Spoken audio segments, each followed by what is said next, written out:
A paranormal experience that many people share is a dream that ends up coming true at some point. It's not as uncommon as you think to have a precognitive dream. That's what they call it, precognition, which is pre-knowing, knowing beforehand something's going to happen. Although at the time you have the dream, you don't realize it's precognitive until whatever you've dreamt ends up occurring in reality. Hi, I'm Nefer Kefri, your hostess with the Ghostess. You're watching True Tales of the Paranormal. I ask if you enjoy this video to please give it a like. If you're not already subscribed, please consider subscribing and check out my other content. Thank you for being here, and now on to today's True Tale of the Paranormal.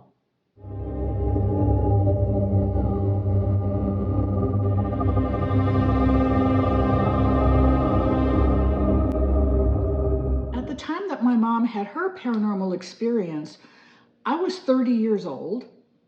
I was engaged to be married, and I was finishing up my doctorate at the University of Texas at Austin. And I would come home for the summer. And so it was summer and I'm home, and there she is complaining that nothing weird's ever happened to her. And I'm like, well, Mom, you don't really kind of want it to happen. I mean, because once it does, it blows your mind. And she's like, but I believe in all that stuff. It's not like I don't believe. And I'm like, I know, but still, would I want to be normal? Never having experienced anything strange? No, because that's not my personality. I enjoy this stuff. When something weird happens to me, as long as it doesn't totally scare the crap out of me, I think it's really cool and interesting. And I want to analyze the experience immediately after I've had it, My mom was the type, she passed away in 2008 after a long illness, but she was the type who I really think she would have gotten really good and freaked out over it and not wanted something like that to happen to her again. So her first and only paranormal experience occurred the summer before I got married. She had a dream. She woke up one morning during the summer and she says to me, I had the weirdest dream. I said, what's your dream? And she says, I dreamt about your grandpa.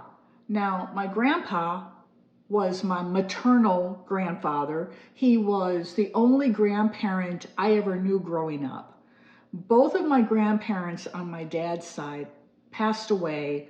My grandfather passed away several years before I was born, and my paternal grandmother passed away when I was about 2.5.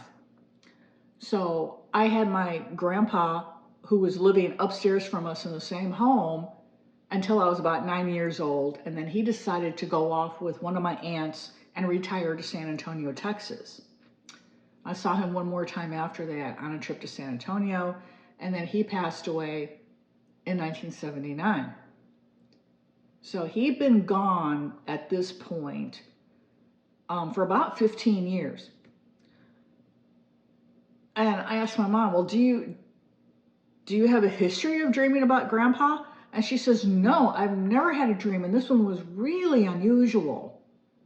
And I said, well, what made it so unusual? And she said, in the dream, Grandpa was seated at our kitchen table with 3 other men whom she did not recognize at all. And they were playing poker. Now, my grandpa, when I was a baby, until I was about maybe 4 years old, he owned a bar in downtown in my home city. And there are pictures of me as a toddler seated on the bar.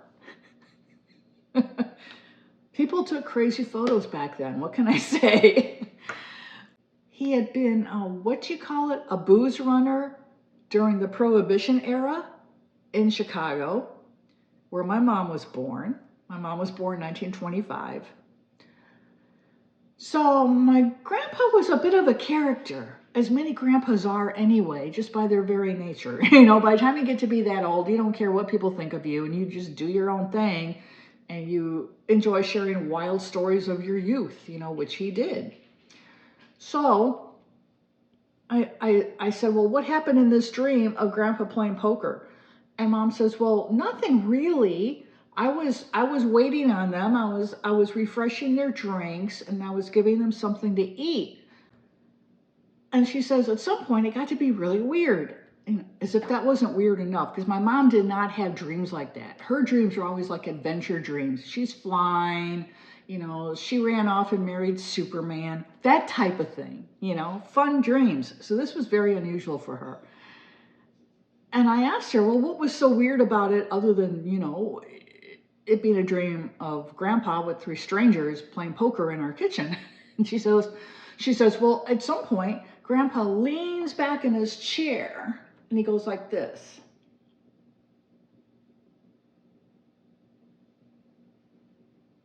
Tapped the side of his nose 3 times and then left his finger on his nostril.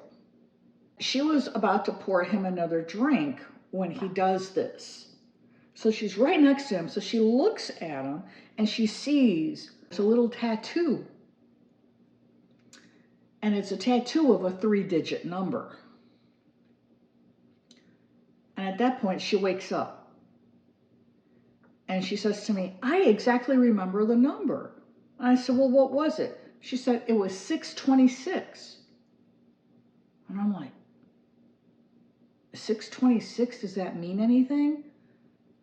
June 26th was my grandpa's birthday. And she tells me this, and I'm like, oh, wow, that's pretty cool. And she says, yeah, but I think it means something more. And I'm like what? She goes, I don't know. So we're writing the number down, and we're adding the digits together, you know, and we're trying to figure out other things it may indicate. And then my dad, right about that time, gets home from work. And so my mom tells him about the dream. My dad was an avid lottery player. I grew up in Illinois. We were one of the earliest states to get a state lottery. And so back then we had the pick 3 number and we had the pick 4. I think it was right before the big lotto game debuted in Illinois. So we just had like pick 3 and pick 4. And Dad immediately says, your father's giving us the winning lotto numbers in pick 3. He spins right around. He says, I'm going to go out and get those numbers right now. And my mom and I are laughing, and we kind of shrug our shoulders and figure, well, we can't figure out what else it would mean other than June 26th was Grandpa's birthday. And he says, yeah, he wants you to play his birthday in the lotto. Come on, man. And so he goes off to get the numbers, right? He put like $50 on those numbers. So he bought multiple tickets for 626 for the lotto draw of that night, that same night, the night after my mom had her dream. The number hit. The number hit, and based upon the way the pool was set up that night, my parents became $10,000 richer overnight. It was really sweet. Turned out to be a really good summer. We took a couple of little family trips, just local, but spent the night elsewhere, you know, and had some fun. And I got a bunch of new clothes, and it was pretty cool. That was my mom's one and only true paranormal experience. My grandpa telling her what the next night's winning lottery number would be in pick 3. So if you ever dream of a relative who points out some number to you, take heed. Remember that number, and who knows? It could end up paying off big for you, just like it did for my parents. I hope you've enjoyed today's true tale of the paranormal. If you have, please give this video a like. If you're not already subscribed, please consider subscribing. My analytics are showing me 62% of viewers, are not subscribed to my channel. And subscribing is free, and it would help me out so much.